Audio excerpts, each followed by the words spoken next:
now against a Fanny, against a against a Harris, it just is even more important. Masa enggak? Gak ada pressing. 3 detik, 3 detik. Lu bisa dapat mid ya. Oleh. Kick. Klasis. Dapat mid. Klasis. Join kalau Kelas. bunyi jauh. Kelas. Pelan-pelan, Kadita baru hidup. Nice. Klasis. Nice. Jangan bang. Paksa tetes. Gua tetes balik. Udah flicker king. Gak ada blessing. Nice dong, turretnya. Mati. Mati lah, Mati. Bisa, minion. Bisa ratain dulu. Santai, pelan-pelan. Tower semuanya. Nice. I mean, the mic checks were quite contrasting in a sense. Rebellion. Remember when they were like super loud last season? Both were kind of calm, no? But I think Aura just had, the higher tone. It's just maybe they had high. I guess they had high. They got hyper as well, though. I mean, when they were having that good team fight, Rata boy, it's a classic Aura line. Like we're wiping you out essentially. It's just so good, and I really dig the communication from Rebellion, man. It just seems so calm and collected. I think that's what you need to get like team that show in the comms. It was ONIC. And if you guys want to see how calm these players are, Menara Kuningan, and buy your tickets at blibli.com. So don't forget to keep an eye on that, because we're excited to see you come as well. Hey, don't worry, because right after this, I checked Blibli out a few days ago, and guess what? We're sold out. Almost. For Power Q BTR, which is our second match today, if I'm not mistaken.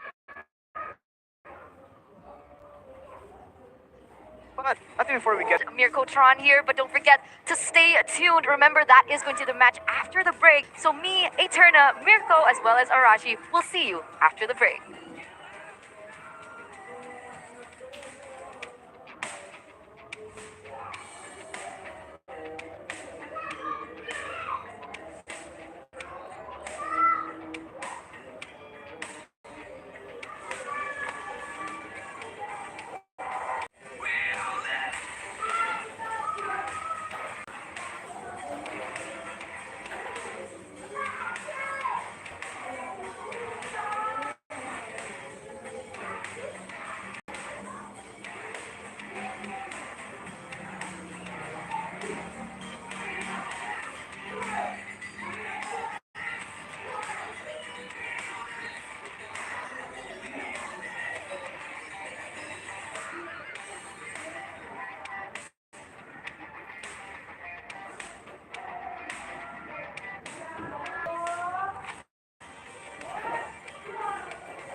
Wait, is that a phone? Look at the performance, the graphics. That thing's a gaming machine. A new challenger. Is that Faker? That man's a gaming legend. Everyone, fasten your seatbelts. And here we go! Samsung Galaxy S23 Series 5G. Pre-order now. This is where you can find yourself.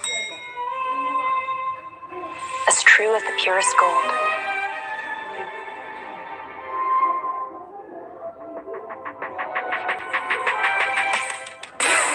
Be forever young. Be lavish. Be timeless. I am 24K, bling like no other. Halo para pengejar. Pak, saya bantuin ya. Kejar ini. Halo para pengejar. Kejar ini, kejar itu, kejar. Keep kalem, gak ada kata telat. Pesan Grab Bike ada jaminan anti ngaret.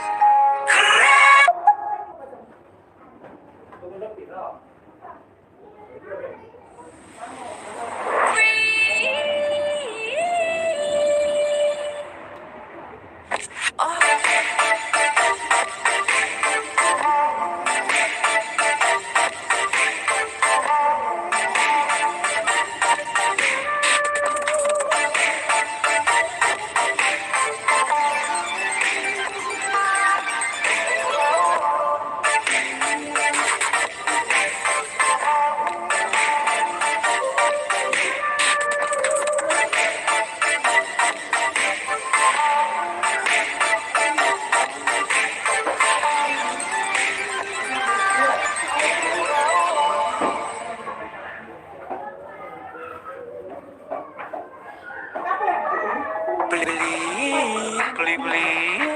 beli. Gratis ongkir, beli. Gratis ongkir. Beli. Download sekarang. Pasti kos, pasti beli.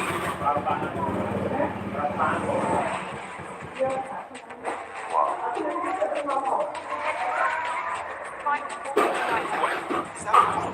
Look at the performance, the graphics. That thing's a gaming machine. A new challenger. Is that Faker? That's a gaming legend. Everyone, fasten your seatbelts.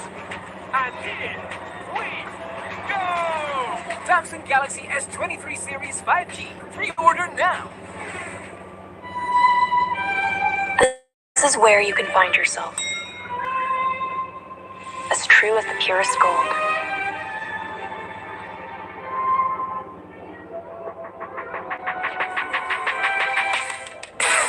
Be forever young. Be lavish. Be timeless. I am 24K, bling like no other. Halo para pengejar. Pak, saya bantuin ya. Kejar ini, kejar itu, kejar. Keep kalem, pasti ada diskonnya. Pesan Grab Car pakai promo You Grab.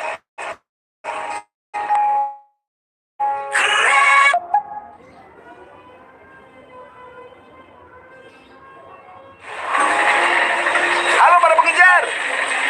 Kejar ini, kejar itu, kejar. Keep kalem, gak ada kata telat. Pesan Grab Bike ada jaminan anti ngaret.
Beli.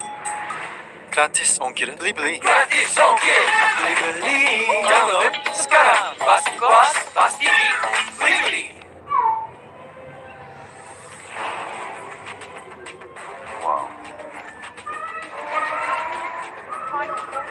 Wait, is that a phone?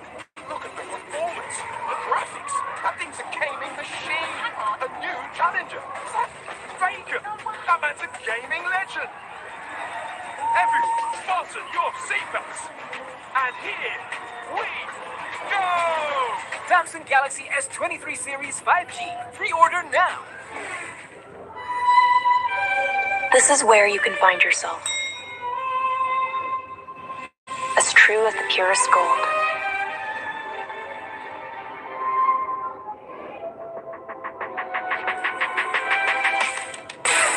Be forever young.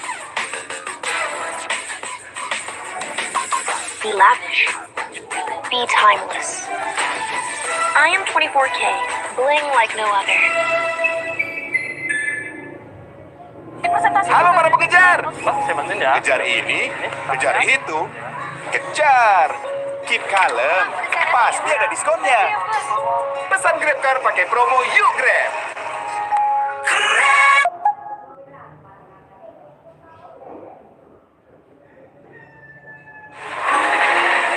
Halo para pengejar. Kejar ini, kejar itu, kejar. Keep kalem, gak ada kata telat. Pesan Grab Bike ada jaminan anti ngaret.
beli. Gratis ongkirnya beli. Gratis ongkir.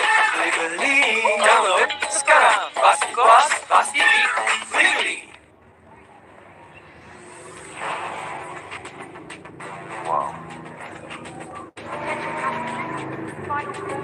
Wait, is that a phone? Look at the performance, the graphics. That thing's a gaming machine.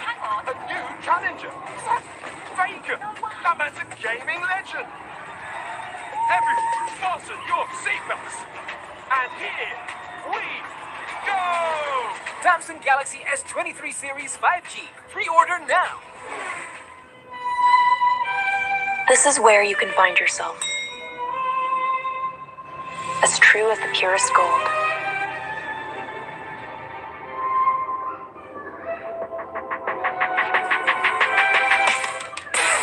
Be forever young. Be lavish. Be timeless. I am 24K, bling like no other. Halo para pengejar. Bang, saya bantuin ya. Kejar ini, kejar itu, kejar. Keep kalem, pasti ada diskonnya. Pesan Grab Car pakai promo Yuk Grab.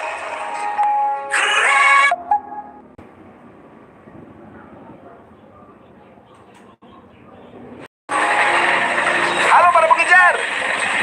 Kejar ini, kejar itu, kejar. Keep kalem, gak ada kata telat. Pesan Grab Bike ada jaminan anti ngaret.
beli-beli.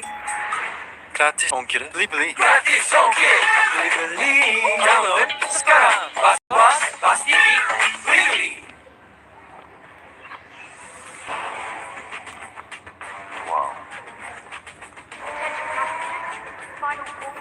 Wait, is that a phone? Look at the performance, the graphics. That thing's a gaming machine. A new challenger. Faker. That man's a gaming legend. Everyone, fasten your seatbelts. And here we go. Samsung Galaxy S23 Series 5. We own this. We want this. Engkau menyerah, kita akan buat sejarah. We own this.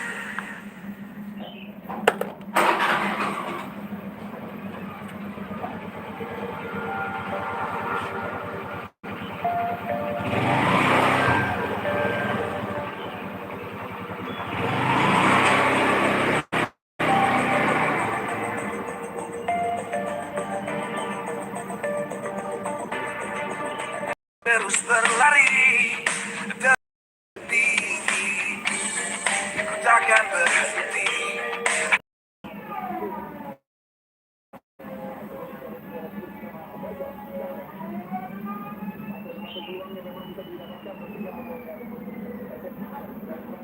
Sampai di sini, kemenangan abadi.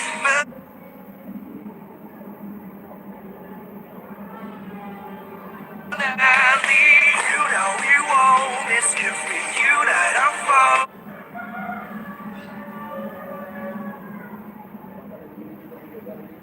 And if you haven't noticed, oleh akan apimu hadapi semua tantangan, hadang semua serangan, jatuh bukan halangan. Bakar semangatmu, janganlah engkau menyerah. Kita akan buat sejarah. We own this. We won't miss. We own this. We won't miss. Saatnya beraksi, jalani ambisi. Aku kan menyawakan hari ini. You know we won't miss if we unite our focus. And if you haven't noticed, we all live. Nyalakan apimu, hadapi semua tantangan, hadang semua serangan, jatuh bukan halangan. Bakar semangatmu, janganlah engkau menyerah. Kita akan buat sejarah. We won't miss. We own this.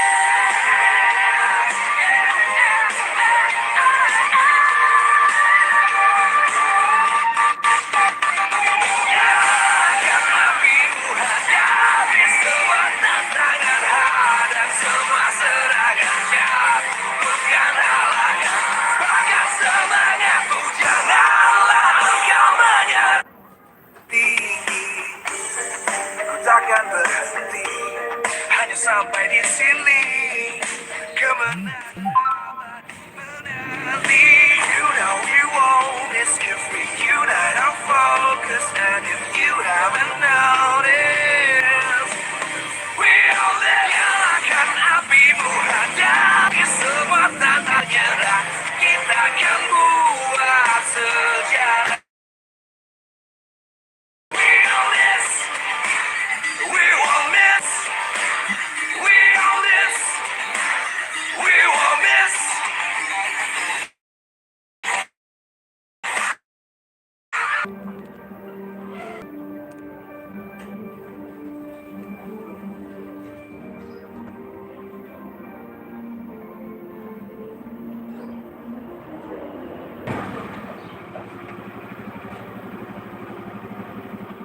Menyawakan hari ini.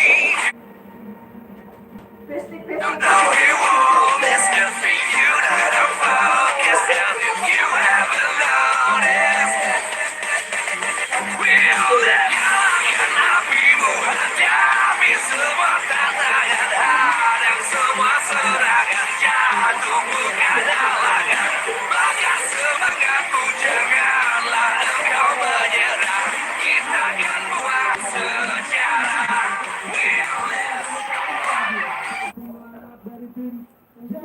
Aku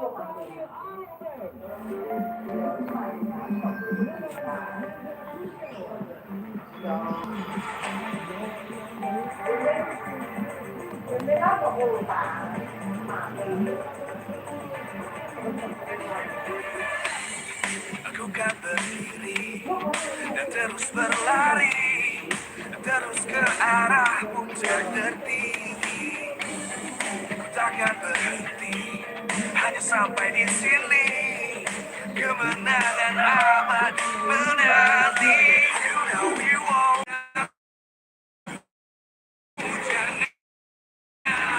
Engkau membuat sejarah. We know this. We won't miss. We know this. We won't miss. Saatnya beraksi, jalani ambisi. Aku kan menyawakan hari ini. You know we won't miss the thing you that I focus. And if you haven't noticed, we'll let you.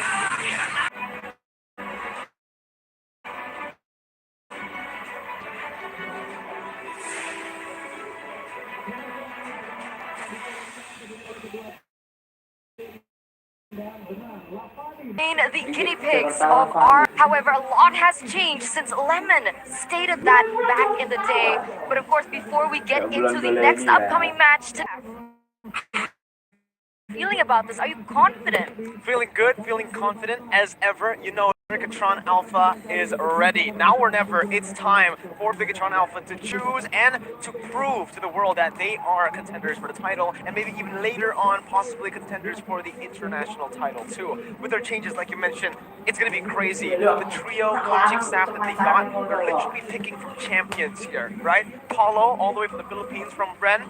Then they got Aldo, the winning Formula coach, the architect from ONIC.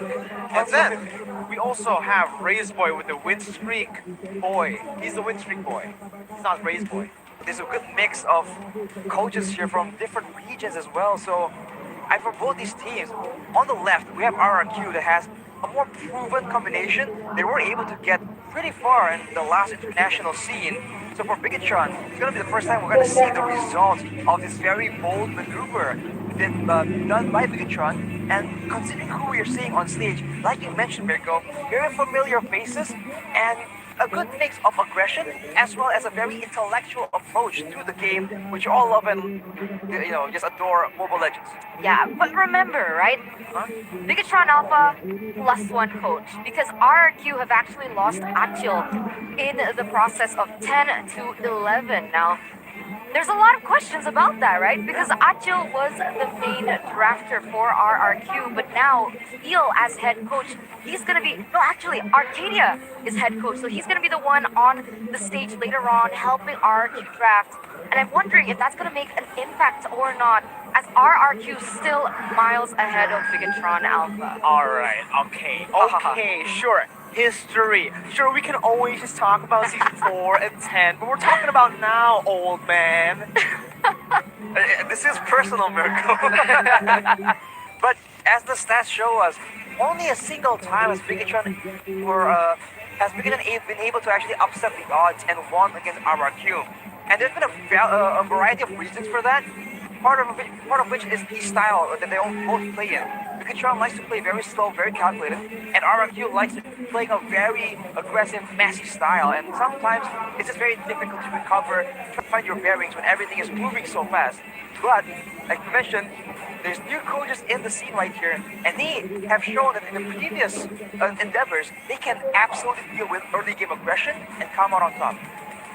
Yeah, they can certainly do that, right? I mean, we've seen these coaches, they have had crazy achievements, and I think right now, I'll talk a little bit about Ray's boy, or Raji, he's going to be talking about Fiel, or Ray's boy. I'm calling him the Win Streak coach, and his real name is actually Win Boy, not Ray's boy, because of his achievements here.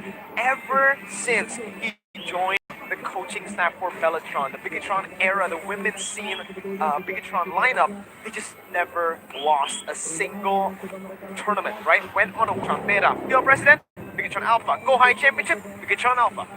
Well, the stats definitely side towards Race Boy in this particular department, but Coach Phil ain't a pushover either. Second place, MPL ID Season 8. Second place, MPL ID Season 10. Third place, M Performance, along with RRQ. But the last time we've seen them and with how they're able to adapt and do very unexpected plays. So what you're saying is, first place, 1. I can see 4 ones already here on this screen, Arashi, right? Raise Boy, or Win Boy, sorry. First place on 8. Oh my god. I don't know if my math is right, but I see a there you lot go. of ladies there, Mirko. You know, we're talking about a different league here, so you know. You know what it proves? It only proves that he's in different leagues. Okay, all right. That's a fair point.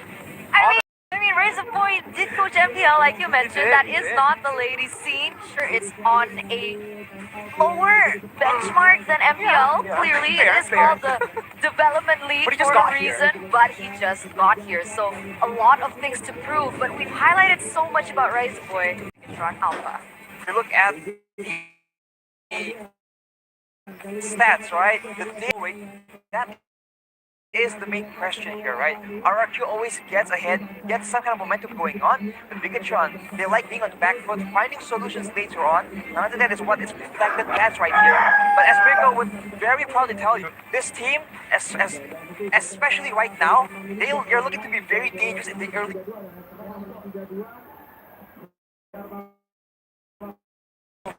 Being a very late game, very slow team, I think it's quite a challenge, I must say myself. I have a fun fact though. Okay. You mentioned that Bigetron better in the late game, but statistics show from last season that RRQ Hoshi always had the longer Skylar to come online to get that late game, mid game power spike before they go in for those crazy team fights. But we're also gonna take a look now at the most pick and ban heroes from RRQ Hoshi. If you look at the ban by opponent here, you see the Wan, Valentina, a lot of ways to just stall out that game because they want to get the decisive win. And their most bans are the same things, like the Faramisses and all these different heroes they can just outplay and buy time because they need a clean execution if they want to actually have that kind of momentum. Whereas for Coach Aldo, technically right now, for Bigetron, they banned the features a lot because back then it's just the approach they prefer taking. But afterwards, the picks right here, the Paquito that's quite in the meta right now, Esmeralda as well, the Lilia and Claude. So far it's okay, but one thing that stands out is the fact that there's just very few heroes with a lot of range, and maybe that is something that RRQ can try and take advantage of. We also need to remember that these statistics surely are for all, right? I mean, it can't be That was for Bigetron. It's Oh yeah, I mean, Aldo. it's Coach Aldo, but from those picks, we are looking at Bigetron Alpha's season, Alright. as well as RQ Hoshi's, Okay. RQ, just RQ this season. Well, we were looking at RQ Hoshi's season, the 10th. Alright, okay. I thought it was like because they saw related to the coach, a different style, and that's also going to impact, right? Now, Coach Aldo needs to work with a different set of players who definitely have a different set of heroes, but the keys to victory for RRQ Hoshi. Off the bat, Keys Atlas being the key is something that has always been said again and again. And look at this play right here. No HP. This is the kind of engage you can expect coming in from the key to victory himself. The storm of Lemon, but of course, tough for him to deal with. On the other side, Albert, which is such a menace, especially if he is on those assassins. Usually the current meta, fighters have been coming into the meta more often, they're safer, they're more reliable, but this man shines the most when he is on the Well, because I almost lost my voice completely on day. I believe we get to see it all the way till the end here, and just look at the micro decisions that right here, where he was 1v4. Here we see it. Max on the Paquito.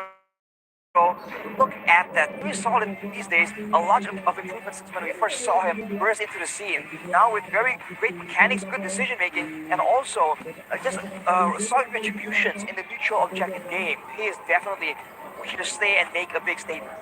All right, and I'm wondering if this is going to be relevant, right? I mean, we haven't seen the Paquito being meta for quite a while, right, in the competitive scene. But with the buff to the Paquito, do you guys think that that the Bigetro is enough to be able to be placed in that jungle position once again. I mean, honestly, I had a discussion in the MPL with another fellow caster, Lim Kocho, about this little issue, right? Because in the MPL as well, we were just seeing Bigetro picks in the XP lane instead of the jungle. Meanwhile, in our discussion, in our conversation, it was the buffs really help the Bigetro with the burst and the sustain in the jungle. Sure, it does help with the laning as well. Obviously, damage goes hand in hand with laning, with shielding as well. But in the jungle, you just get so much more room to get into that snowball across the map. I think the Bigetro is in a unique spot where he's a fighter technically, but he is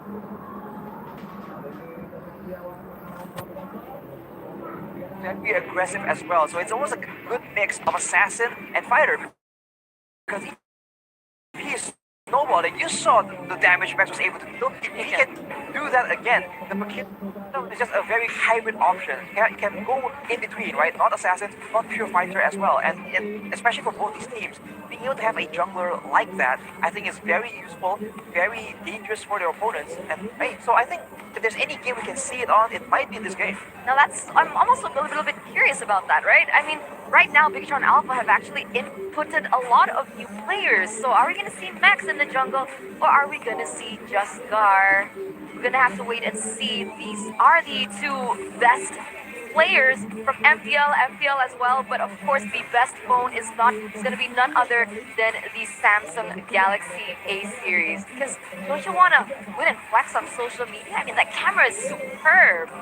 God, man, just let me tell you about it, right? Equipped with the fastest processor technology, 4 nanometer. Say goodbye to the old days of 6nm, 8nm. No, it's 4 nanometer Snapdragon 8 Gen 2 for the Galaxy S23 with RAMs up to 12 gigabytes, memory up to 1 terabyte. The screen as well, it's dynamic AMOLED, not just AMOLED, dynamic 2x with a 120 hertz refresh rate, makes gaming all day get smoother and smoother. In the FPS, yeah, say goodbye to all sorts of lag because of that. And guess what? Usually, good performance, bad battery. With the 6000 mAh or 5000 here, you guys can actually game all day long. And with the fast charging too, 30 minutes is all it takes. 30 minutes is all it takes, and that's enough time to actually order some food on Grab. So don't forget to miss out. No, I mean, don't miss out on the promo. No, don't forget to miss out on the promo. Don't miss out on orders without the promo. Exactly.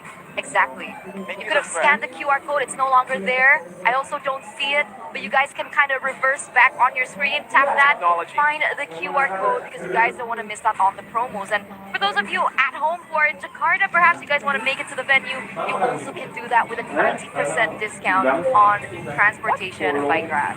I didn't know this. I could have could have used it. saved so much more money here on the way in my commute, very close by.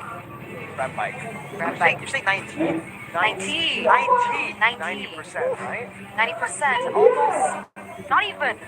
The win rate for RQ, I think it's a little bit more than 50%. 90% against Bigetro Alpha here, Miracle. That's a solid blow, but it's fine, right? You're taking into account season 4 to 10.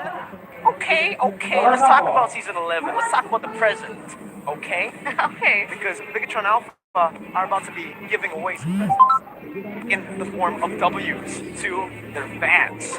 Okay.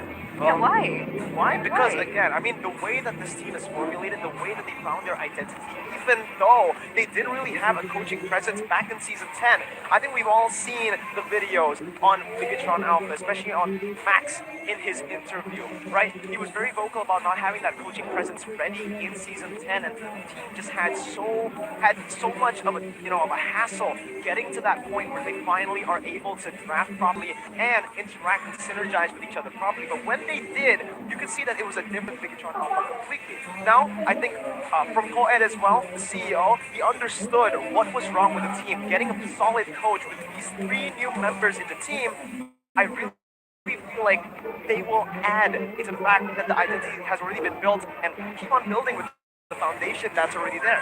And on that note, I mean, I was going to ask you, Arashi, if you have any words to defend RRQ Hoshi, but before that, we're going to take a look at their official team lineup. And it seems like without R7, Lemon is going to be the one to take that EXP lane. Now the question is he also going to fill that shot caller role as well as that captain role? Because that is huge. shoes to fill. Well, and looking at the official team lineup, and they got a counter. Moreno, Markey, Max Key, and they got a new XP laner, right? If RRQ wants to bring a new XP laner into the fray, we have an MDL champion in Fear No Cure. Now you have the MPL champion going up against a legend in the lane. The mental pressure must be immense right here. And honestly, this is a bold move from RRQ. Yes, Lemon is flexible. He is the alien. Not just any alien, the one alien that has been just so insane, so inhuman in the MPL so far. The OG. But now he's in a different role. I do think that he has the flexibility and experience, the knowledge to pull it off, but considering that this is the first time we've seen it, I do have my own concerns, but I think there's no way Coach Phil, Coach Arcadia are going to let that happen without proper preparation. If you guys can hear the atmosphere here I can't hear Arashi. at Manara Kuningan again, I'm so sorry, Arashi, but the drums, the crowd. You see it on screen, the support from Bigetro Alpha with all the adjustments that they have made this season. They surely are for that winning title. Welcome the new and revamped Alpha to the stage. This is that team that has so much going on for them, and with the audience in their backs, with one of the English casters at their backs as well, we can expect something spectacular, especially up against a sensational opponent that's almost equally, if not more exciting, in RRQ. Yeah, to be honest, I am so excited to see what Bigetro Alpha has to show for us this season, right? Like, not even just the players coming in, but also the coaching staff as well. Once again, on the opposing side though, it's the top two finalists of Indonesia. Welcome the Kings of Kings, Rex, Regum, Kaon. This squad, there's so much potential here, and with Lemon back in the picture, you have no idea what to expect. Yes, you think that all these off-meta XP laners might make an appearance, but when it's Lemon, right? When Lemon is in the picture, you just don't know. It could be a mage, it could be something else we are not expecting at all. But remember, when we talk about Lemon, right? One, we never see him smile. And he's smiling today. And two, it's always a coin flip with Lemon. Sometimes it's great for their team.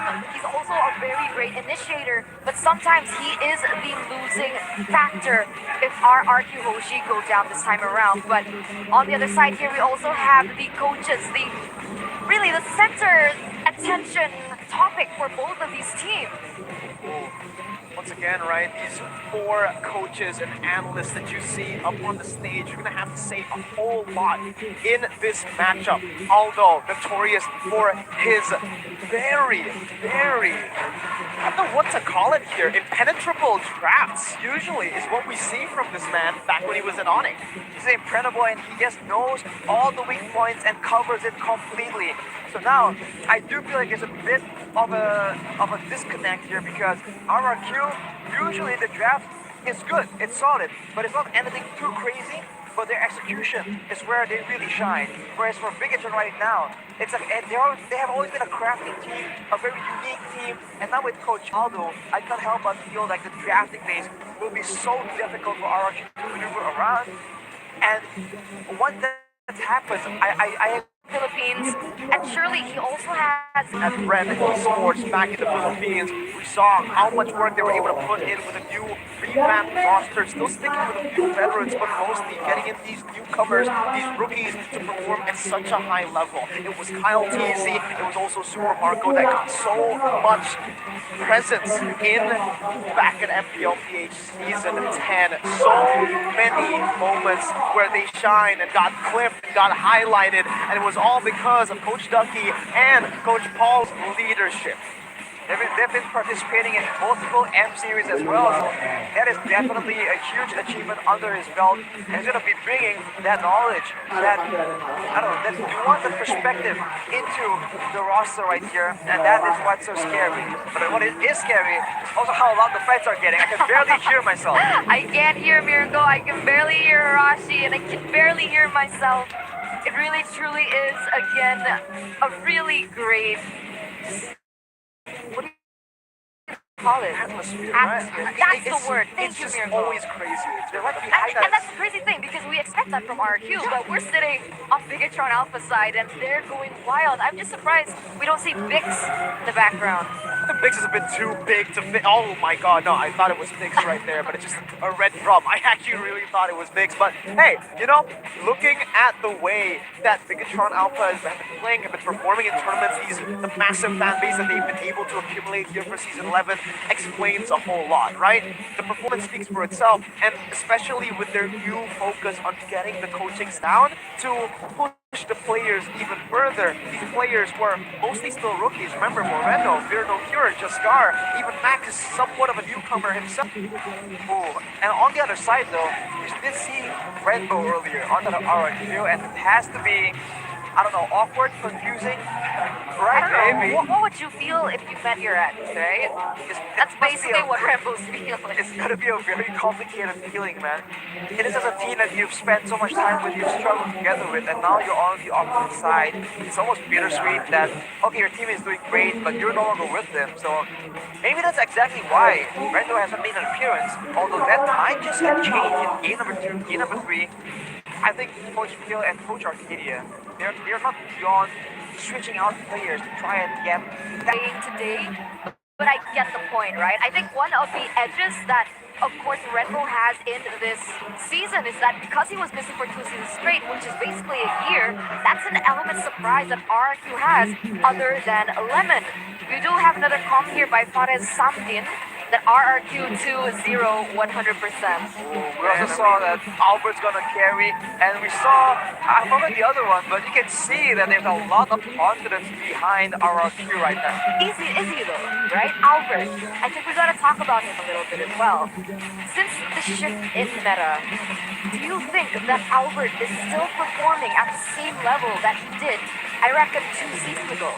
Well, honestly, for me personally, I really don't feel like he's performing to the level that he did back in the Assassin meta, because that's just his place. That's our highly Kochi and Bigetron Alpha, as you can see here, RRQ on the blue side.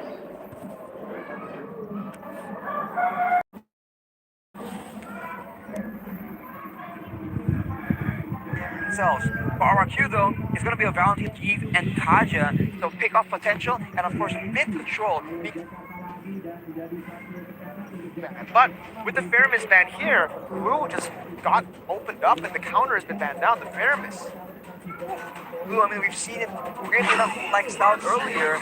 It will be picked up right to that. This man has no doubts at all. It's always very decisive in how he plays out the lane. So on a hero like Blue that requires all in, I think we can expect a lot of aggression that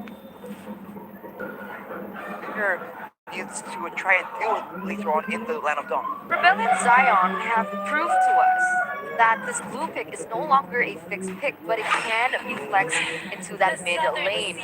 So that can be an option. I'm wondering if RRQ Hoshi have that in store for them as well. But Bigetron Alpha responds with a very quick and decisive Edith as well as Kastitsa pickup. Wow, and that is very early in the Jackson phase right here.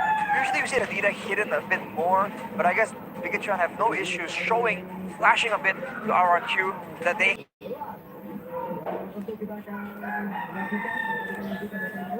Well, we talked about how Bigetron, they excel in the maneuvers, right? Combo together. Lockdown, a lot of CC as well. I think at this point, Bigetron Alpha can pretty quickly pick up something like a Hayabusa in the jungle for Max, you know? Even though the Hayabusa has been banned, it's a very good answer towards the Forza, but they instead go for a utility jungler that can farm a bit faster and will have a little bit more pressure as well compared to the Frederick Martis pick up here to cancel out those CC. I think we call it but it is a Martis that's so aggressive and so dominant in the early game unless you have the right kind of counters. Take a bit of the switch hero picks for both the junglers here. Albert on the Lancelot, Max on that Karina. And honestly, Max is always been more flexible looking, but Albert has shown last season that he has no issues just transitioning into more of a utility role. But already mentioned that is not his style. That is not where he belongs. So if RRQ wants to go for that, that is something not that Diggy. So hinting perhaps at key on that Atlas. That is a possibility. I guess you think that Kadita is going to be the mid laner in this sense. It should be in the mid lane, right? I think they might even just go for a double rope. Popularity again. We've seen the double roamer strat many times before. Usually it was back in MPL ID Season 8, Season 9, if you guys remember. Then it kind of disappeared in Season 10. Now we're seeing that happen again, right? And it's still definitely a possibility, but the Eden can always just go to the XP lane, in the lane matchup against Glue.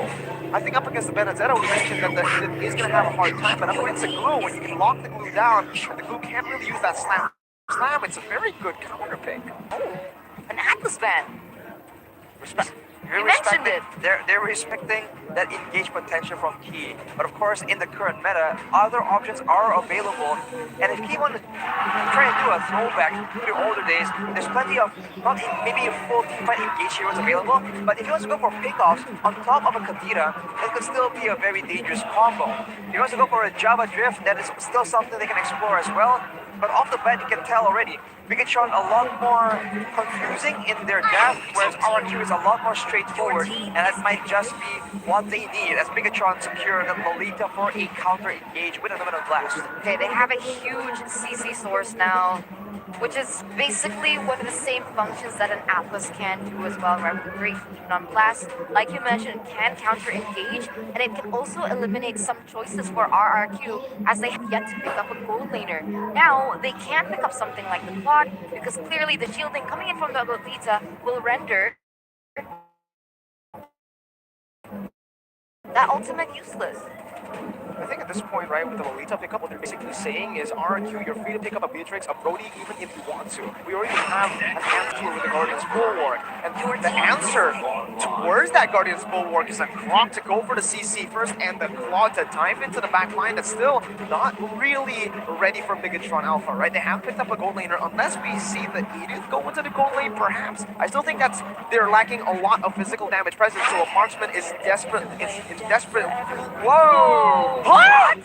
Hanabi pick in the MPL, sure. Aldo, Okay, I met up with Aldo. I spoke to him before the game. He said get ready for surprises, but what in the world is this? You have a lot of lockdown, but the Hanabi, I've been very... That is so situational, and for RRQ, with their signature aggressive style, they have Brock, they have Frissa, they have so many ways to just shut down this Hanabi thing. So unless something very special happens during the macro, where Bigetro can outmaneuver and somehow allow that Hanabi to just scale, I don't understand how this is going to work out. We'll see. I mean, Hanabi did get buffed, because if given a shield, her skill 1 also gives her CC immunity, so maybe that's what they're going for with picking up the Hanabi, but the Hanabi works better with a hero that can give her that shield, or someone that can give the Aegis. We don't see that happening, as of course, ladies and gentlemen, we're going straight into the portal of game number 1 between RRQ Hoshi and Bigetro Alpha.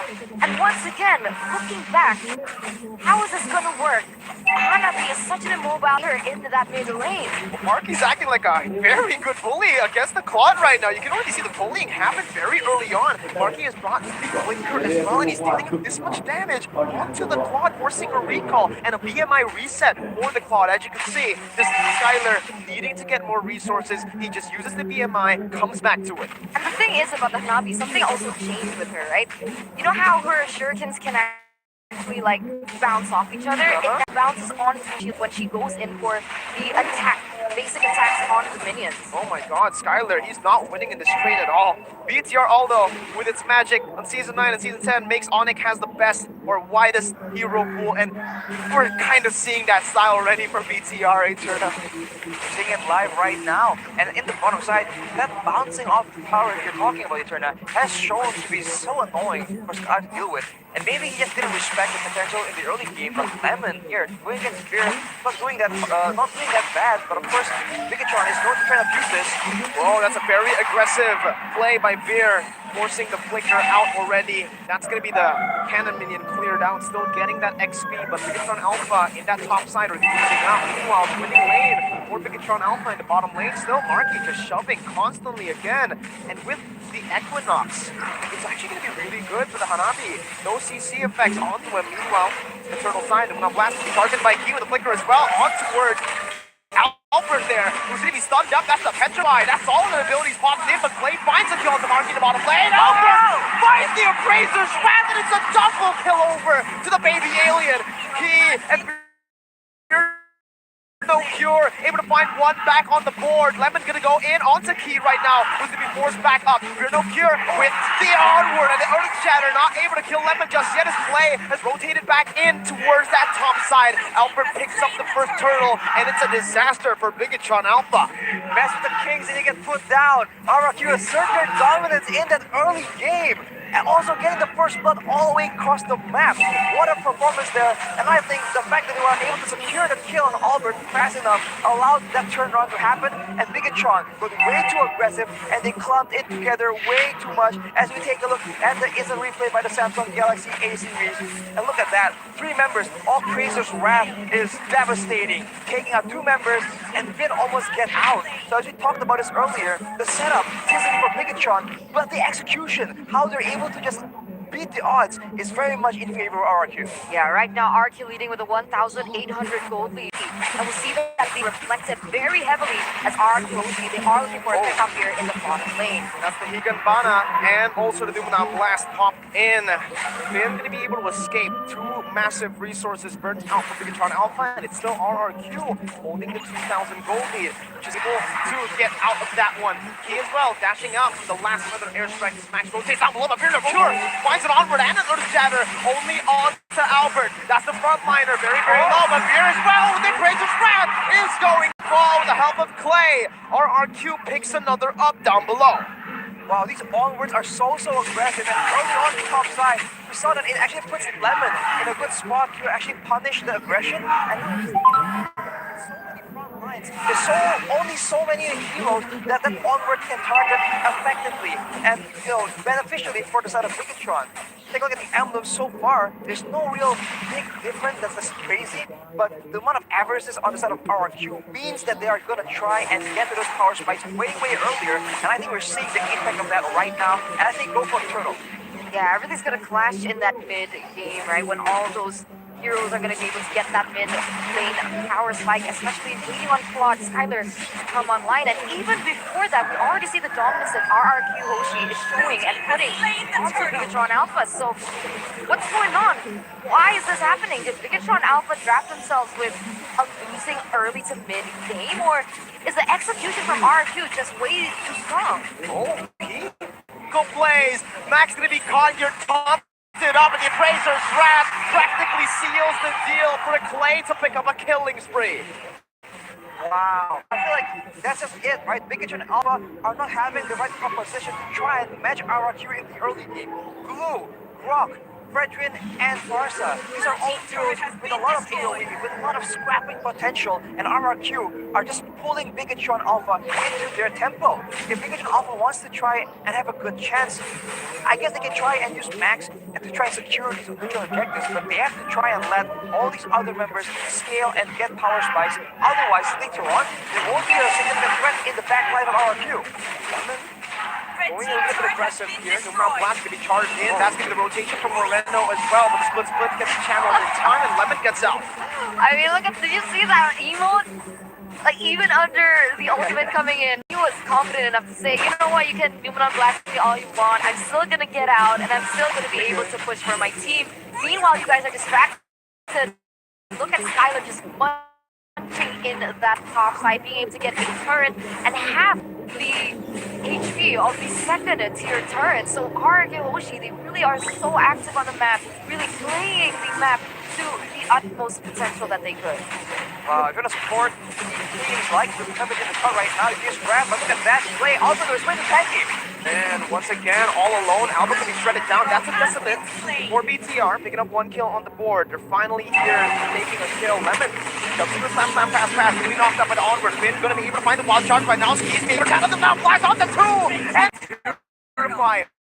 to step out with a PMI. Lemon saying gets knocked up with the Earth Shatter and gets taken down by the water from Say that our coach, they're starting to get a little bit hasty in the team fights, right? Because they know in the late game, this Hanabi is going to have a huge advantage over their composition. And right now, almost 8 minutes in, you can already start to feel the damage that she has, realizing that she already has Approach Sight as well as a DHS. She'll be able to do a lot of percentage HP damage with every basic attack onto our hero, and that's a big deal if you have 3 very weak members on your side. And that aside, you can see that for both mid laners, it's pretty chill, and they don't have to like punch just yet. So you haven't even seen the full brunt of potential burst that both these members can have. Once that's available, you're gonna see a lot more aggression. But look at that! And the further airstrike almost taking Marky down. Literally, just shot was all it took. And RQ will have a little bit more pressure to say a lot of things in the enemy jungle. Invading already, Min opening up the map. Max, somehow, even though he was slain 2 times early on, is able to catch back up to level 11. Fear no cure. It's a bit behind though, even Skylar onward, didn't even catch Skylar. But the BMI grants him his safety. He's able to blink out. To be honest, because of the low mobility that the Hanabi has, I mean, looking at that damage from the Feather Airstrike, and that was pre-Lightning Truncheon, right? So imagine now how much damage she has, and she doesn't even have the Holy Crystal or even any penetration items built yet. Marky needs to build that Athena shield, like ASAP. And that might give him a little bit of more durability, but Max, you have to be careful here. That's the wild charge. Max is going to be able to fall there. No, Virgo Cure actually flickers out just in time with Earth Shatter, cancels Lemon Slam, pass. In the back line, Moreno trying to find something, but will be stunned up just a bit. Max putting some pressure down again for the rest of the team to back off. And Bigetro Alpha offended, but it's still RRQ with the more valuable resources still up. Clay, his mana's looking low though. He might have to recall here. RRQ with a 2.5k gold lead, but Bigetro Alpha is matching them in these fights, in this aggression. If RRQ can't get a decisive pickoff, it's going to be very difficult for them to deal with the increasingly high DPS coming in from Bigetron, and on top of the big combo coming in from Key on the Luminous Blast, and he might just be in trouble right here. Wild charge, everything, and the kitchen sink thrown at Key, and he's going to fall here in the mid lane. Bottom side, River Bush. Bottom side, we do see a shove from the side of Marky, but now Virno Fury's all alone. He's trying to look for an opening. Top to ultimate, dealing with a little bit of damage to Lemon, but he has a split.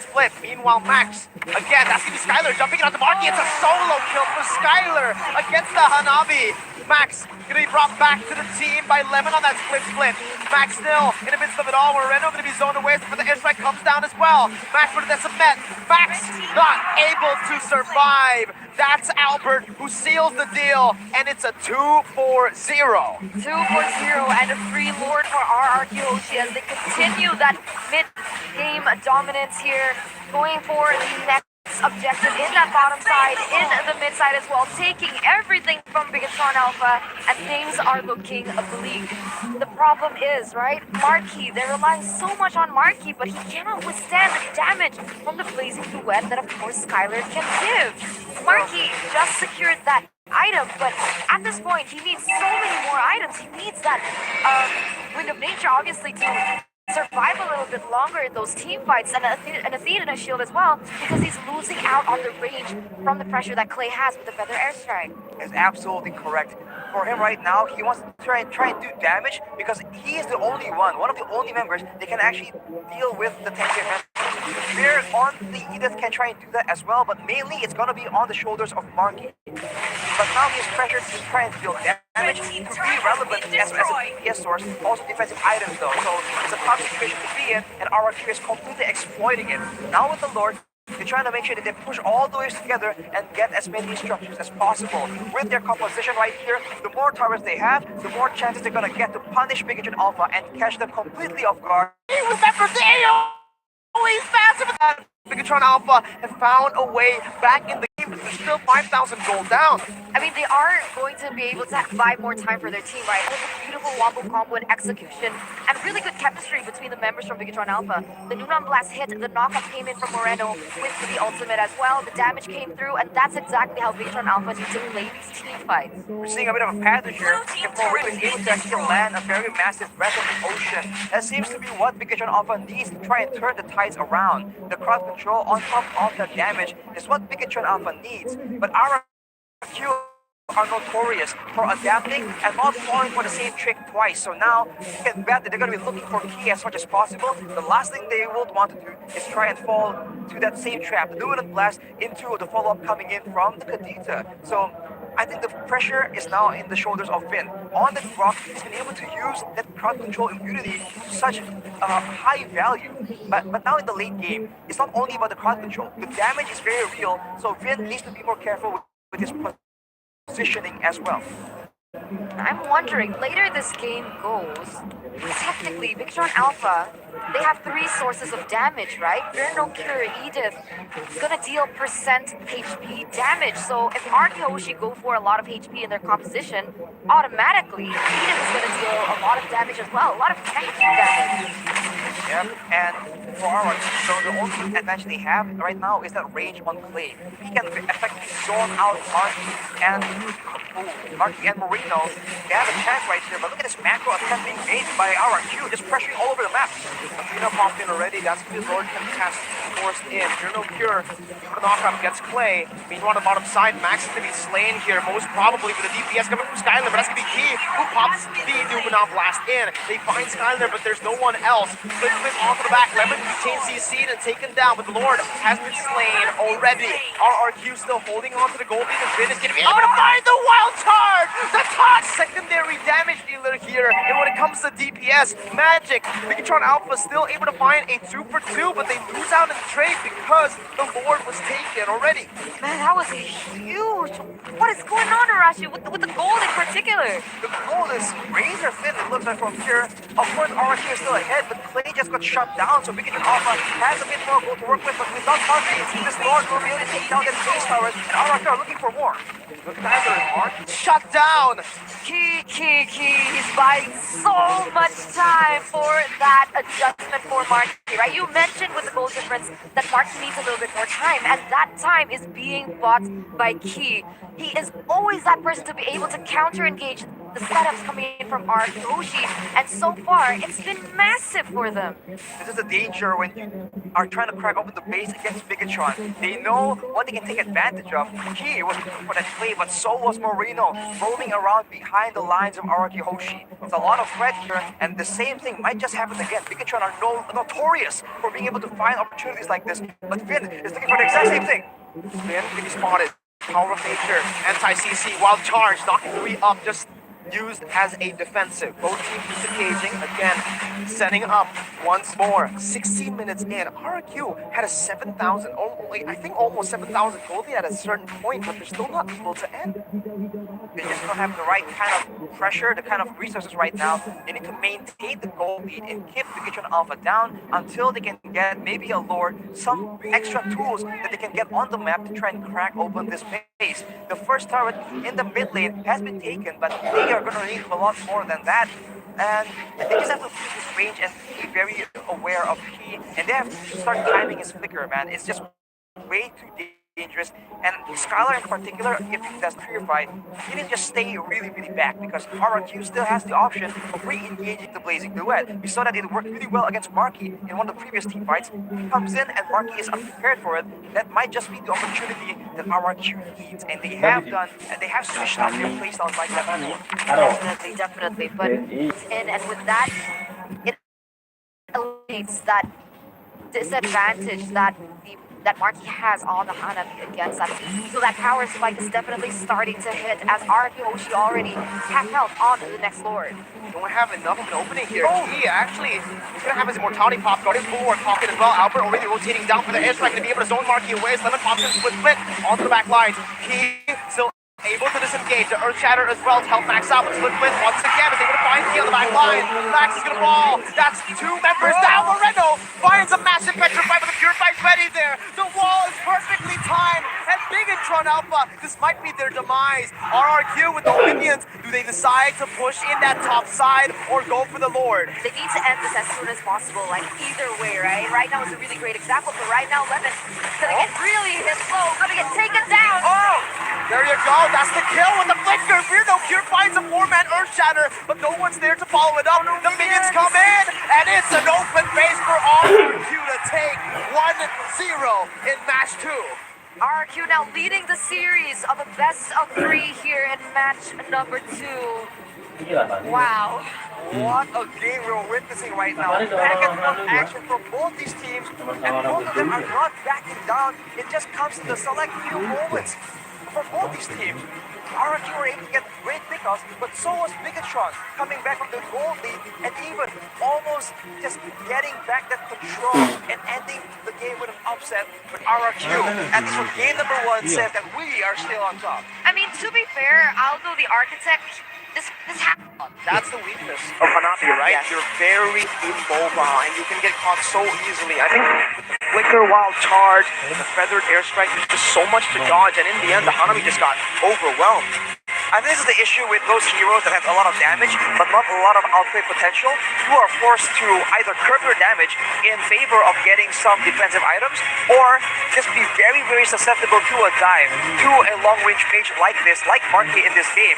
Because he was doing a lot of damage, he was doing more damage than Skylar even, despite his team being behind. But with Clay on that Farsa, with Finn just looking for him, having a target on his back, it was just so difficult for him to actually be able to output that damage. I think the best case scenario for Hanabi, if you really do want to use her in the lane, is to pick up a roamer, something like Matilda, right? Right. Matilda gives you a really good engage, disengage. It also gives you shield, which helps with the passive of the skill number 1 of Hanabi, which gives her immune to CC from that first skill. Like anti-CC with your Equinox, but that's about it.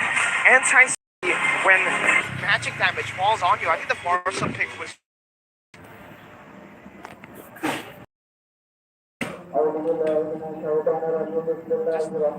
the reason it didn't work, right? I think if it was any other mage, Outrage. maybe a Eve could have worked as well, but if it's not long range, it can burst you down. Hanabi would have been a proper pick, but with the Farsa already secured so early on, he still went on with the commitment onto Hanabi, and it just didn't work out. I think the Farsa is just so valuable for RRQ because, as you mentioned, she has Hanabi has an anti-cut control cancellation, but you can't cancel the cut control with just death coming in from the Farsa. 2 balls and she's out of there, just like that. And that's the power of the Farsa that's always been used that exact way. Yes, the Eve could have possibly worked, but it still won't be as threatening, as devastating as the Farsa, because we saw that the rest of the team from Bigetron, they were still trying to cancel out the Feather Airstrike as well. It just didn't happen fast enough, because RRQ were expecting it.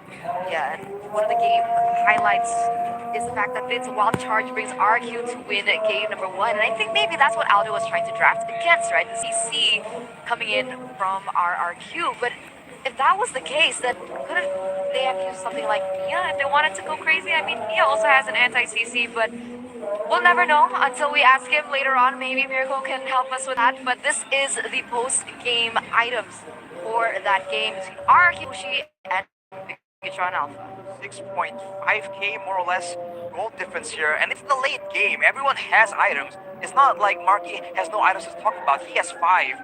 And of course, Skylar has an edge, he has 1 more item, but again, he was doing a lot of damage, and at this point, it's only about execution, it's about composition, and I think RRQ has been put in this spot, right, having a singular problem way more often than Bigetron. So Bigetron in this spot are just confused, okay, like, do we use key to engage, do we use key to threaten members away from the Hanabi, or how do we adjust this, whereas RRQ, they have no issue at all, just adjusting on the flow. They're able to get denial with the Feather Airstrike. They're able to get the catch using Lemon as an engagement with the Slaps on Pass combo. So I think when it comes to flexibility, especially at such a short notice, RRQ is just so good right now. Yeah, I mean, I think if you take the items again there, Hanabi or Marky was already pathing towards either Athena or an immortality, right? So he knows that this damage needs to be responded with. He needs to have an answer for it, but because he just didn't have enough gold and because he was constantly just bullied in lane because Clay kept on roaming down below with Wings by Wings, he just couldn't, right? And now we're going to take a look at the post-game recap, and when it comes to damage, I think Marky has it. 73,000. I actually did not expect Marky on a hero like Hanabi, a hero that we all think is useless, But right? remember, the Hanabi basic attack ricochets, right? The damage, so exactly. it makes sense what we're seeing here, the damage dealt. I think this is a bit of synergy where those basic attacks, also the shurikens also bounce off Lemon when he's doing the split. tournament, by the way. So there's that. But again, it's almost like a double-edged sword.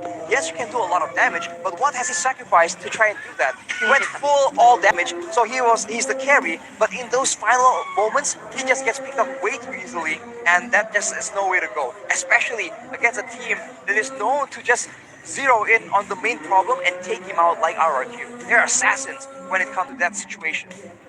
I think they fell behind a bit too hard early on when they went for the turtle fight and they lost Marky as well down below, right? I think they put too much focus on winning everything with a composition that's already pretty gimmicky, cheesy in true Aldo fashion. They should have maybe tunnel vision a bit towards the gold lane, get the Hanabi going, right? Because without Clay, they were still losing in that 4v3 up in the turtle side, and with that loss, it's a double kill to Albert with his appraiser strat, and Skylar gets so much more room to play, not bullied anymore by the Hanabi. I think you have to keep in mind, right, the fact that the mid lane is the Kadita, but we didn't see a lot of value play pickoffs coming from Moreno. The biggest moments, the biggest highlights in that game was when Moreno was able to follow up with the Breath of the Ocean. But if you only need to cross control to follow up on your roamers initiate, you don't have to use the Kadita. Other heroes are available. He was not using it to its maximum potential, and that is partially, of course, due to the drafts. But the MVP by the Samsung Galaxy S23 Series 5G is going to be Clay on that Farsa, and understandably, probably the real key to victory here. The only real threat that can burst down Marky that reliably. The high ground was just way too much for even a setup coming in from Bigetron, right? We mentioned in that early game, right? Even with the Clock of Destiny, without the Lightning Truncheon, he was already doing so much damage onto Marky, and that was insane, right? Imagine the amount of damage he had when he already had that Lightning with the Divine Glaive on top of it as well. So really perfect drafting in that sense. Such a good high ground and perfectly executed as well. I mean, did he get picked off? Once, I think. He did not get picked off. There was a fight in the purple buff, and he went into the waste by waste to secure a kill onto Marky. So even his only death is a trade. He knows that Marky needs to get eliminated for his team to find success, and he just goes for it. And look at this heat map, man. All across the map, just roaming around with this Farsa, and this is just how dangerous it is. It's burst damage, it's stun coming in, but control from the Farsa, and that mobility we talked about is something that he weaponizes very, very well. So active in the first 5 minutes, right? And we'll also notice that he doesn't path to the gold lane, he actually paths towards that EXP lane. He's just rotated once, and that already gave Skylar so much room to play. With the Blazing Duet, like you mentioned, Skylar just needed to get that power spike, and then they tried. Bigetro Alpha, they really tried to give Marky proper space, but at that moment it's a bit too late, right? There were a few good fights here and there, but they weren't really able to, they didn't have the luxury of feeding the kills over to Marky. Well, here we see play being initiated by Key and the follow-up, but as we mentioned, could be any other hero, but Key is still so dangerous, finding the moment required, but here is that play.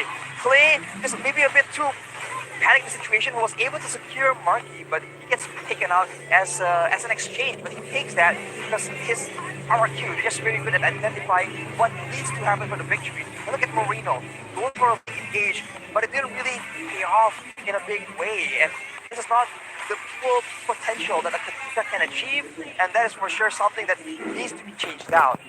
And speaking of the execution, the Edith has several times used the onwards and displaces.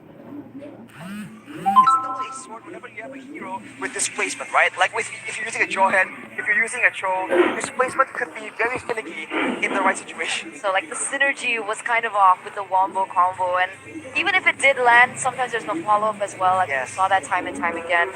So coming into the second game, I'm quite curious, right? Because from the drafts, technically it was good, no? I mean, I wouldn't say good, but I would say it's the right amount of cheese, right? It's interesting. It's an interesting draft. Obviously, if you look at the and it CW was able to get a Savage, there you go. right? Then we saw the Moskov as well. The first Leslie in Season 10 as well was from ONIC Esports up against, hey, RRQ. Exactly. There's so much action when these two teams are in the field. And if you guys don't want to miss it, make sure you get your tickets at bigly.com, guys. The atmosphere is crazy. I mean, if you don't come over here, if you have the chance, you're missing out. Yeah, you Big have to time. come so you can take pictures with Mirko. And if you want to do that, you guys can scan the QR code beneath Arashi as well to secure those tickets. Remember, it's available all throughout the regular season, so you have a lot of time to, save up, come to the venue. Love Arashi. Love Arashi. Right? They came out of nowhere. I mean, right now, RQ, they're looking pretty good too, right? I mean, there were a lot of doubt for especially the XP lane, Lemon, right? And in this game, I feel like Lemon, sure, there were a lot of deaths there going overextending, but it was all just a setup for his team. It's just very Lemonish. He's so gold, Yeah, he's always just constantly But he's XP. in the but like I mean his presence and impact is gold. Golden performance coming Exactly. in. And talking about gold, don't forget to check out a UBS Gold member, UBS Gold Merchandise Collection X MPL Season 11. So it's limited only for this season. You guys need to check that out when it comes available. I'm so excited. I wonder what it is. Is it gonna be the cards again? Oh man. Or is it at gonna be this the point, rings? I'm just waiting for it, right? The Yeah. rings? Wait, can we get I don't exactly. the MPL? I don't think they're gonna give that out, right? Yeah, I mean, that's it's, a bit too it's only exclusive. for the champions. And Aldo, he has a ring. He has the championship ring. He was able does. to capture that ring last season in the grand finals against RRQ. So I think in the regular season he knows what he was doing, experimenting right in the first game of the first match, but still gotta be careful because the first match, the result of the first match can impact the confidence of players throughout the regular season. Week one might of more rounds, it does. Sure. And for Fear, right? Going up against a legend like Lemon, not exactly having the hottest performance in game number one. It's definitely a lot to take in, and he needs to recover really, really quick. There's not a lot of time left before we get into game number two. And it's the opposite for RRQ. This is where they like to be on the driver's seat, right? Controlling where the game's gonna go. And I really feel like if you have to sum up how RRQ plays, they really understand the big picture. Getting picked up sometimes, but if you notice when he used to risk his going forward, it's to zone the Hanabi, it's to expose Key when he's using the conceal. So he just has a good idea of what are the factors at play here and what can he stop. I mean, the passion is starting to get heated up here at the venue as the drums have started as well. And I do agree with you guys, right? Sure, it is a best of three. Bigetro Alpha, they do still have the opportunity to come back from this. But when it comes down to mentality, I think over the seasons, Bigetro Alpha have struggled with that, right? Yeah, That especially Max. confidence. But remember, last season, Max was the most improved player last season. So hopefully that also plays a part on the formation of his mentality. Like over the season, he's gotten a lot more confident. But in that game, it felt like he was not able to do much against Albert. Yeah, I mean, on the Martis, you'd expect to do a whole lot up against the Frederick, but the thing is, there's just so much poke, so much DPS for him to handle. Usually you're a bit too tanky to get bursted down, but with Skylar so ahead in levels, you could just see it. Man, he was melting through Max like it was nothing. Just a bit of CC. Even when he was not CC'd, he was melted down every single time. There's not enough gap closers from the side of Bigetron Alpha towards the enemy back line, so Skylar was just re-hitting constantly. Well, the best crowd control is death. We've said it already, and it worked against the Martis. And on the flip side, Bigetron were unable to do and achieve the same result against Vince Rock. So I think, well, the amount of damage here is important. And if you don't have, I think they've shown here that if you have crowd control, you better have burst damage to work around with. Because if you have neither, then you are bound to just get bullied and pushed into territories that your opponent wants you. And instead, I think that is a big portion of how Bigetron, usually very aggressive, very a lot faster and proactive in their rotations, are actually the ones falling behind against RRQ in game number. We'll see how the drafting comes to fruition here in game number 2 between RRQ Hoshi as well as Bigetron. It seems like RRQ still staying on the same side with the Valentina and the Kaja ban once again, and still the same bans from Bigetron. They still want to avoid having Skylar who was popping up in the previous game, pop off or maybe a 1-1. The last thing they want is having joy. It used to be in the hands of R7 back then. It was such a menace.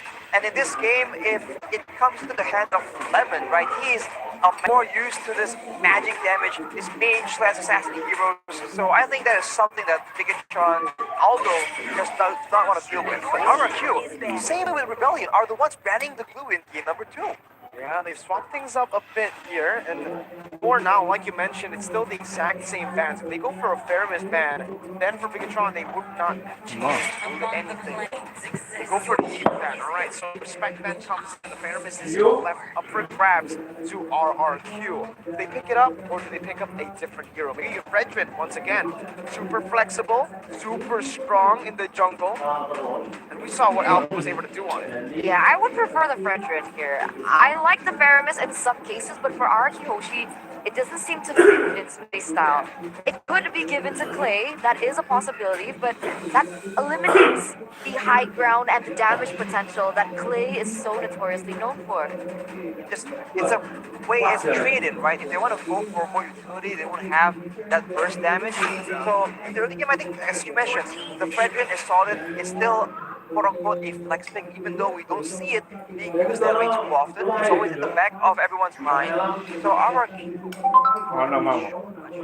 Bigetron, the question is, are they going to go for something similar? Hyper carry in the back, everyone protecting her, or are they going to try and match the aggression from RRQ? Because as we mentioned again and again, Bigetron can play a very mean early game if they have the right tools. Do they want to pick up a quad early is my question too, because Marky plays a very good quad in the game, or maybe want to take the Rebellion approach, right? Marky, he's more known to play these mages in the gold lanes, like the Farsa, even the Lunox and the Herod, right? The Rebellion went for the Herod up against the quad. Immunity is death, but if you use all your spells, all your damage onto the magic damage as well.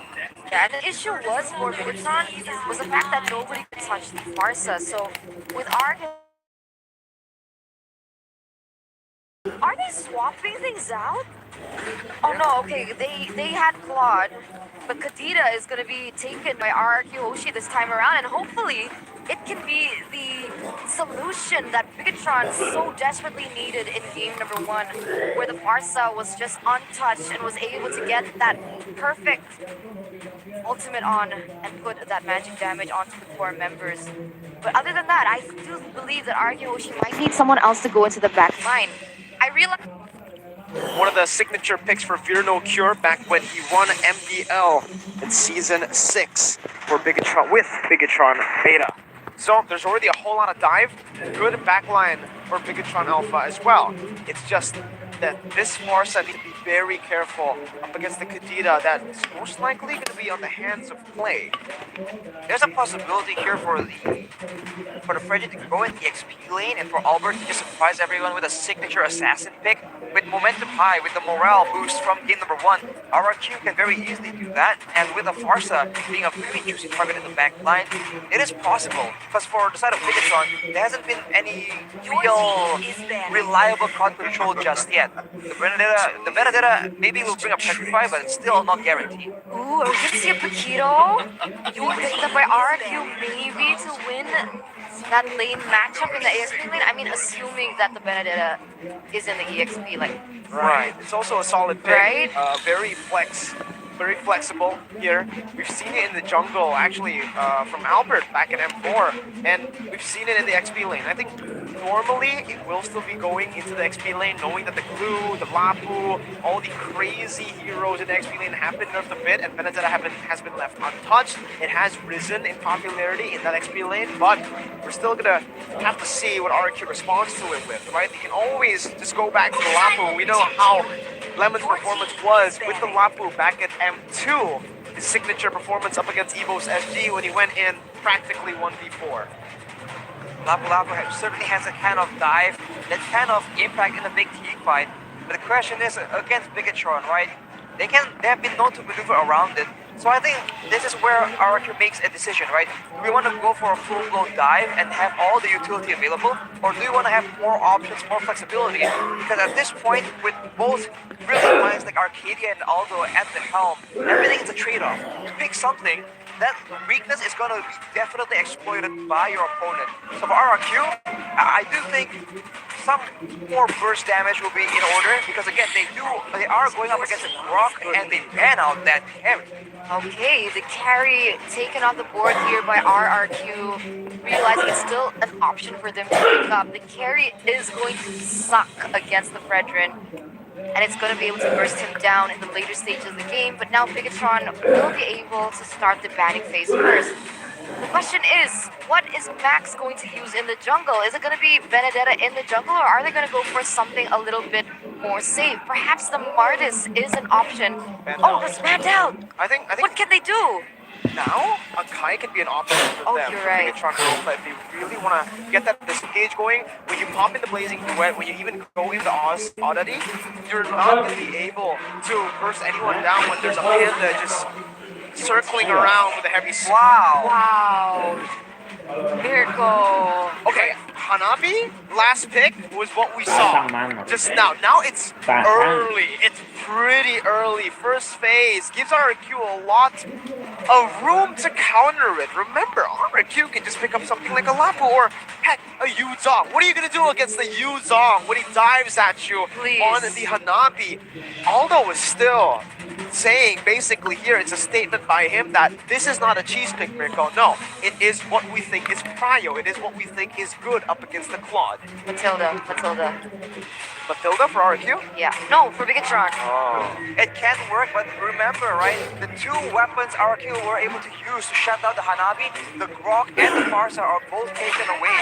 Of course, now RQ has a chance to use his Kadita efficiently, but that is a big if. And now with an Edith, this is a lot of slow heroes that it needs time to catch up to Bigetron. So Bigetron can very easily outmaneuver and just like rotate around the slower composition from RRQ. Huh. I'm thinking about this, right? I'm thinking about how this is all gonna pan out. I mean, right, we can dive to the... Depending on how they use this Edith, it can also possibly be the answer that they need. But how is it gonna work in that middle lane? There you go. Matilda, nice call, man. They needed some utility to really Matilda. help this gold laner because we saw that Hanabi is so miserable all alone. She needs a friend, and Matilda seems pretty friendly, right? She's always smiling. Yeah. Splash art. She's so always on the way. she's on the way. How do you do it? I forgot. Is Always on the way. There you go. Something like that. I don't know Something if that like was that. Matilda or Eterna. Maybe Materna. Return them. Well, for the side of RRQ, I think if they get ahead enough, there'll be so much damage available at their disposal that the Matilda won't matter. They'll be able to burst it down and basically out DPS the Hanabi as well as everyone else, the Farsa as well. But that's a big if, and knowing Bigetron and knowing Coach Aldo, just maneuvering them around, it's going to be very confusing for RRQ to try and get ahead right now. It truly will be, and we're gonna see how the execution pans out in the game, because we can only do so much in the draft. We can only analyze what is possible and pure on paper, but let's dive into the Land of Dawn for game number 2 between RRQ Hoshi and Bigetron. Match point if Bigetron Alpha want to come back in this series. It's going to be a rough road for them, man. I mean, again, Hanabi against Claude. We saw this early on. Clay, though, with definitely more mid-control on this area. Way better clear. Marky is going to win against Sky early, right? Look at this damage. Look at the poke as well. With the Hopefully- shield. But as Skylar continues to level up and as Yeah. he continues to use the Avarice with his hits on to wow, what? Moreno finds first blood with a very cheeky rotation from Fear No Cure on a signature pick with a Petrify early on. That's first blood over to BTR, so already a difference here in game 2. They're definitely adapting to the mistakes that they made from game number 1, right? Mark's definitely gonna respect that level 4 power spike from Skylar. And with the addition of Key to be able to help zone the members away from that gold lane, it is going to help Anabi a paramount mount. Well, Bigetron Alpha has such a great start already. If they can just maintain this, they're on route to a pretty decisive victory. 2 Purifies on Marino, and he will allow them to avoid getting the pick-off gameplay to get to them. And Marky, with the Aegis, will be able to survive a lot more of these pick-off attempts. And actually, if she doesn't get taken out directly, the Hanabi, as we can see, can be outputting a lot of damage. So now it seems like the shoe is on the other foot. Bigetro Alpha have a lot of answers to any solution that RRQ Hoshi can use. RRQ only, I mean, not Hoshi. They can use against that Hanabi pick. We'll see what happens here. Already a lot of rotations from Bigetro Alpha, that mid lane presence, even though that they are losing out in the trades in that mid side in terms of that wave clear, right? But right now, Good eye for an eye forces Lemon to flicker out of his Earth Shatter. Now, it's going to be Lemon with the Onward and the Earth Shatter. Key able to just sidestep away from that one. Meanwhile, top side, you can already see the rotation from Finn. RRQ with a very similar response to the first turtle fight, and Bigetron also with little adjustment already, with Hanabi playing way safer. Fear no cure with eye for an eye. Once again, able to back off, but will lose a whole lot of HP. The Feather Airstrike popped in. Clay already popping in black shoes, and that's the Petrify. That's the lockdown. Albert falling to the hands of Moreno, and Max top side though, not changing that much. Lemon trying to go for some more, finds a kill onto Moreno, but it's still going to be traded back. Fear no cure clears the wave as well. on the flip side there, Marky was actually able to buy a lot of time. Yes. He was taken down eventually, but come on, it was 2v1. The Claude was diving in. There was a Candida as well. That's the best he could have done, but that actually split the focus from RRQ Hoshi, and Bigetro Alpha were able to get a bit of an edge in that turtle fight. In a way, Lemon was still able to trade 1-for-1, so very impressive from him as well. But if you look at the talent prediction, it's a very, very big RRQ sandwich with Bigetrons in the middle. Only me and Momo-chan, our fellow Indonesian caster, voting for RRQ, and it's not difficult to see why. Draft-wise, it does seem like they don't really have any real answers, but looking at how they're playing so far, putting a lot of emphasis onto Marky in the gold lane, this is shutting down Bigetron's great transition. Oh, mobilized down there. Marky be able to put some damage down with the Higan Bana, but will not be able to finish Skyler off. That's the DMI popped in, Key with the Purify. Already forcing that out. Good response from RRQ to Bigetron Alpha's aggression of the gold lane. They figure out the mid lane, and noticing that Moreno has been missing, they might actually be able to punish on the turret shield mid. Tilda, but as you can see here, it's actually working quite well. Bigetron Alpha, they do have a little bit more map pressure up until this point. The Hanabi is going to be center focus, but even with the blazing duet that Skylar can put onto Marky, he doesn't get taken down. So it's going to need a little bit more than that 1v1, a little bit more wave manipulation and the resource allocation that requires Finn to roam to that top side. Oh, that was the Aegis popped in. Marky this time brought the Aegis. Finn is going to be punished down. Oh, wow. What a pick. Again, the Petrify wasn't used because Finn noticed the Aegis and he had to fall back here in the mid lane. The Onward gets popped in and Max is able to wild charge away on that rough jungle. Top side to be sieged down by Marky. Skylar tries desperately to defend, but will be forced to back away with Turtle now. More pressure on the side of Bigetron Alpha. Key's going to try to open up the map now as Clay and Skylar run him down. Key opening up the map a whole lot. Lemon going to be able to find the Earth Shadow, but Max finds the Retribution now. Lemon flickering out, dealing a whole lot of damage even after Marky. Lemon is out damaging Bigetron Alpha. Lemon still in the midst of it all, dealing so much. Skylar comes back in to save the day, and RRQ on the back of Lemon have turned the turtle fight around. Wow, we said Bigetron was doing a lot of damage to Hanabi, but maybe the reason why it was so difficult for RRQ to win these prolonged fights in game number 1 is the Edith, man. That's a lot of damage, and just like that, Albert has secured the orange buff as well. This is the swing and momentum RRQ was looking for. Lemon now chunked a bit, siege down below, taking the tier 1 down. And we do have an emblem check here in the 6th minute, Arashi. Nothing too crazy here, but Clay, pressure coming in from Moreno has been, that's a lot of the mid and gold lane.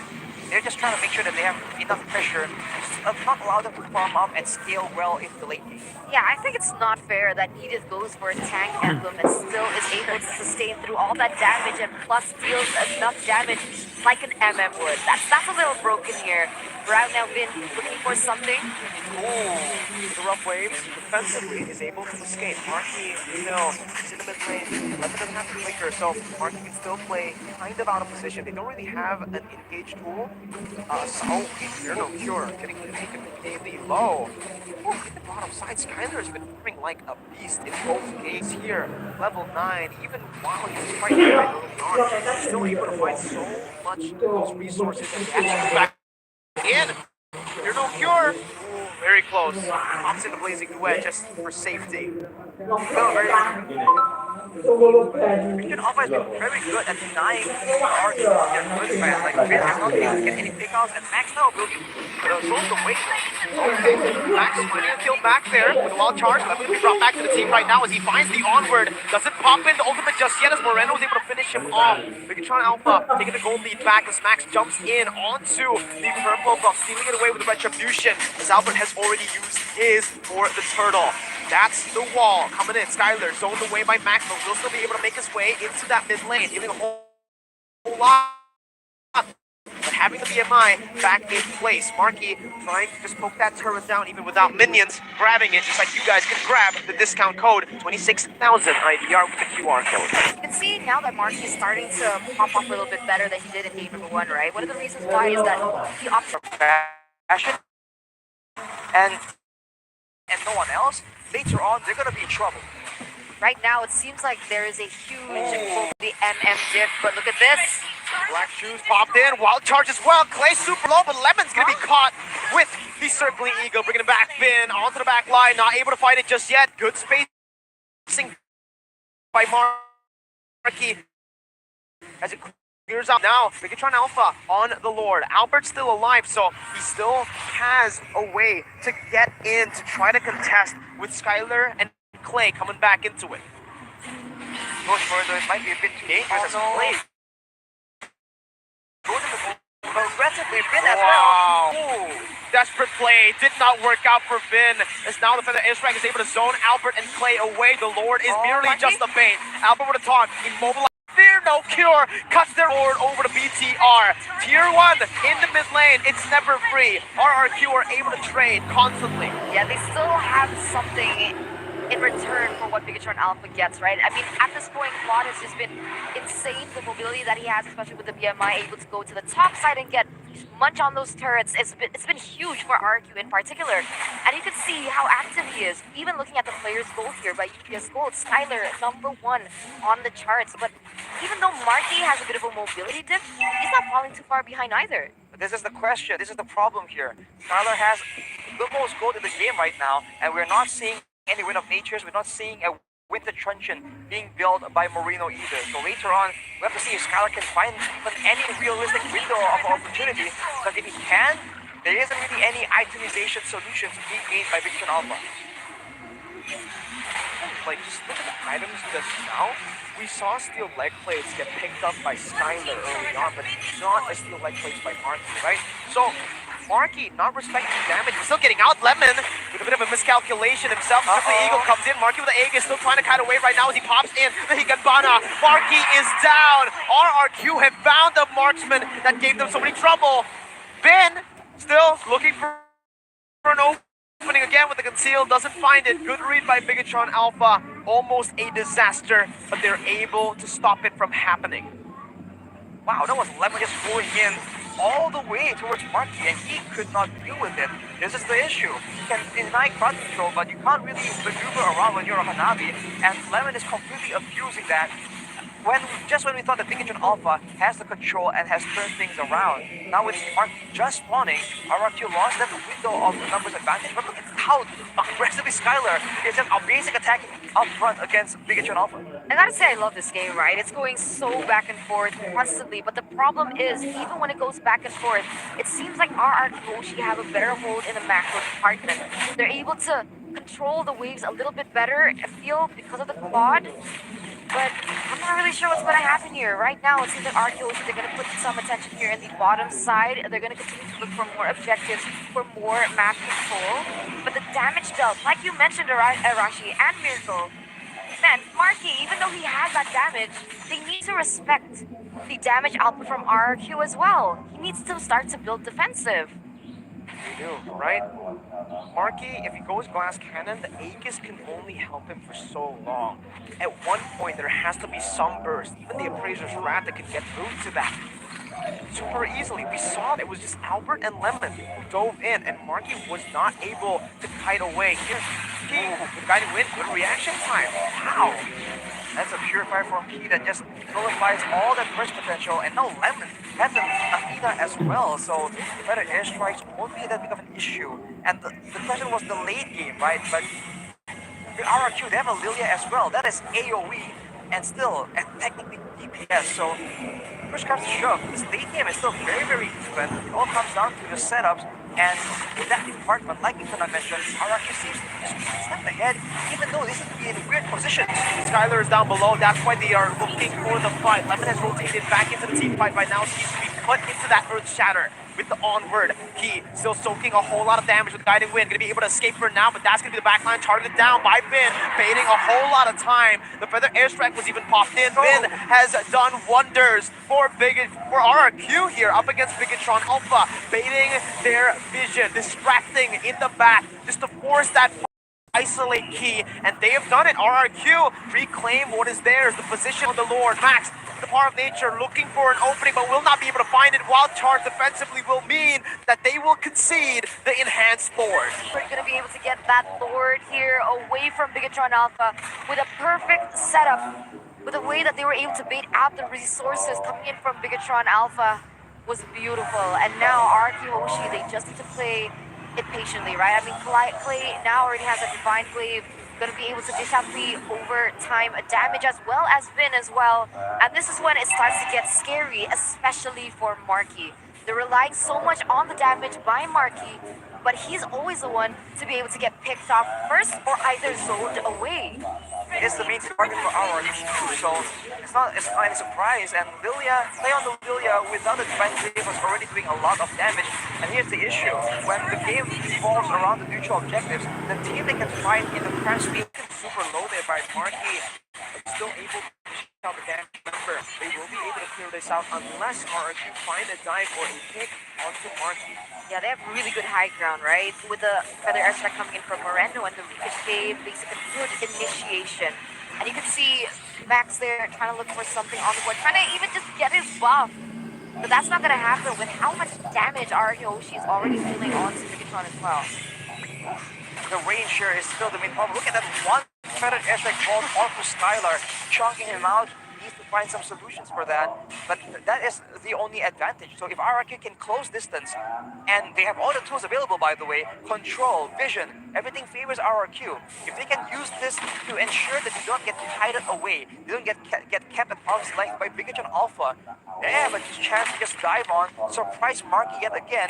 If you take a look at the items, the Wind of Nature has been purchased, but no magical solutions just yet. So Clay is the one that's going to be relied on to try and burst it, clear out the top side wave and take full control of the next Lord that they're waiting for right now. I think they might just be waiting for the ball version, but no, Fredrin Albert's going first. I mean, Skylar's looking very confident. He did pick up a defensive item finally. The Athena shield was actually secured by him. That was the main deterrent for him to go in with the Blazing Duet. He was fearing the burst damage coming in from, of course, Moreno with the Feather Airstrike, but that can actually now be kind of nullified with the Athena shield that he just bought.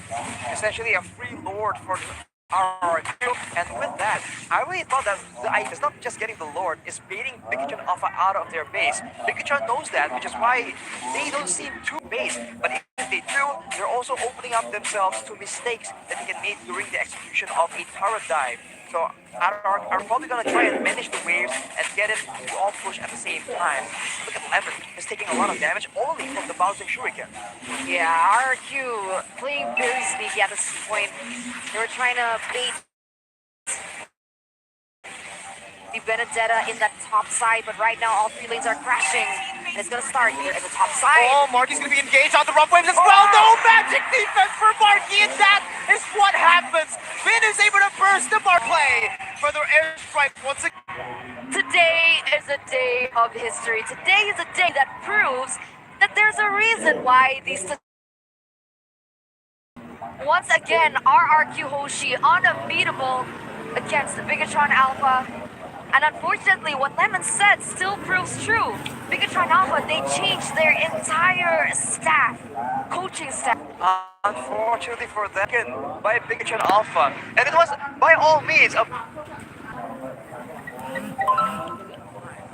Lemon is taking a lot of damage only from the bouncing shuriken. Yeah, RRQ playing very sneaky at this point. They were trying to bait the Benedetta in that top side, but right now all three lanes are crashing. It's gonna start here at the top side. Oh, Marky's gonna be engaged on the rough waves as well. No magic defense for Marky, and that is what happens. Vin is able to burst the mark.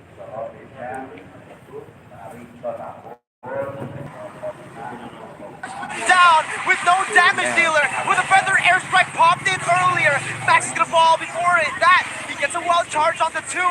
Bigetron Alpha still able to defend this for a bit, but with Fear No Cure knocked up, that's a double for Clay. Feather airstrike once again onto Alpha, taking immortality down, but that was a blazing duet. He comes out with a guiding win. It's RRQ with a clean sweep.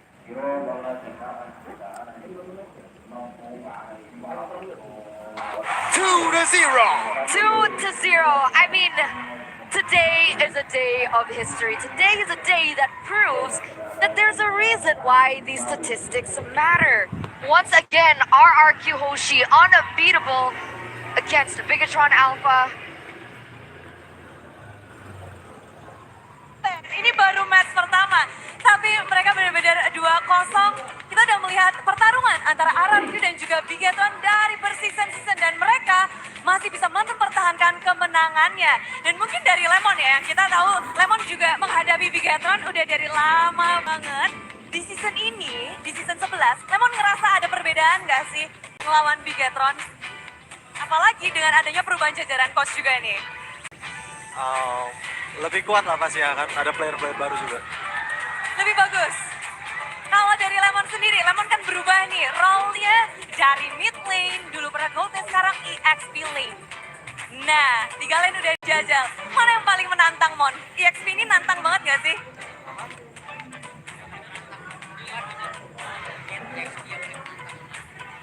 Sebenarnya paling menantang apa ya? Gol kali. Gold menantang, tapi EXP Lemon udah siap untuk berada di EXP lane. Lumayan. Lumayan. Ini juga begitu ramai. Ini setiap lane-nya itu begitu ramai. Apalagi tadi di 2 game, kita ngeliat Skylar berhadapan dengan Hanabi. Match pembukaan udah ngelawan Hanabi, hero yang mungkin jarang kita lihat, akhirnya dipakai. Kamu berhadapan match up bersama Hanabi di dalam 2 game, dan dapatnya kamu juga cloud, gimana Skylar? Apa katanya? Hanabi. Oh, lawan Hanabi susah aja, soalnya dia pukul minion kepantul ke gua gitu. Sakit. Sakit ya? Berat banget ya? Iya, Jadi, kuat. apakah ini Hanabi bakal jadi meta, bakal ramai nih season 11? Bisa jadi. Bisa jadi ya. Dan tentu aja, Bet, coba nih, ini kan season 11. Apa yang paling kamu nantikan, Bet, buat season 11 ini? Funi datang. Apa yang paling kamu nantiin? Ya, semua match dinantiin sih. Semua match dinantikan. Iya. Ada tim yang benar-benar kamu pengen hadapin nggak? Enggak sih, semua jago-jago. Semua jago-jago. Terakhir dong ini Klea Deden from Bogor. Boleh dong disapa tuh RRQ Kingdom yang udah hadir. Thank you. Oke, sekali lagi mari beri tepuk tangan untuk tim RRQ. Langsung aja kita akan nge-breakdown game yang begitu intens kepada analis kita, Profesor KB. Silahkan. Thank you so much, Bude, Clara, Mongstar, for the interview with the winning team.